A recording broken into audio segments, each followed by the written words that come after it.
hyfforddi Paratoi Hadau yn blannu a osgoi brynu potiau mewn sy'n ddrwg i'r amgylchedd ac i ailgylchu pethau bob dydd.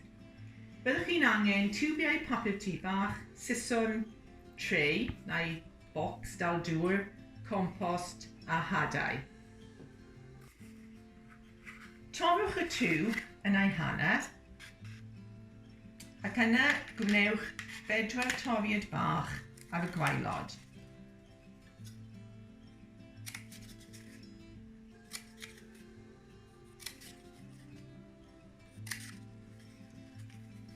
Plygwch y darnau fel byddwch chi'n cau'r bocs. Hynny yw, tyciwch y fflap olaf dan y fflap cyntaf.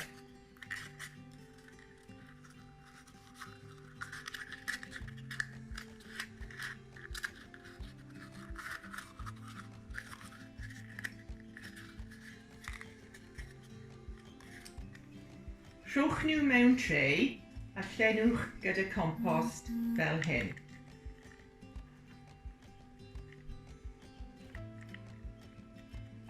Gwasgwch y compost i lawr ac yna gwnewch twll ynddo fi.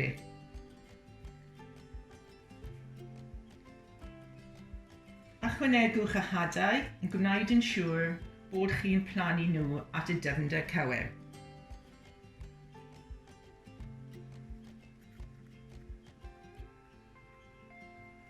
Dyfrhewch nhw yn dda a rhowch nhw mewn bag plastig neu orchuddio nhw gyda ffilm plastig. Chi'n creu tŷ gwydr bach i ddarparu llawer o lleithder iddyn nhw. Nawr, dylai'r tray fynd ar silff ffenest heulog i hybu twf. Cadwch llygad arnyn nhw rhag ofn iddyn nhw sychu mas ac yn sbitso nhw gyda dŵr os oes angen. Siŵr o fod fydd dim angen achos bydd y plastig yn creu digon o lleithder. Pan chi'n gweld y hadau'n dechrau egino, symud y plastig i ffwrdd. Bydden nhw'n angen cylchredu air nawr.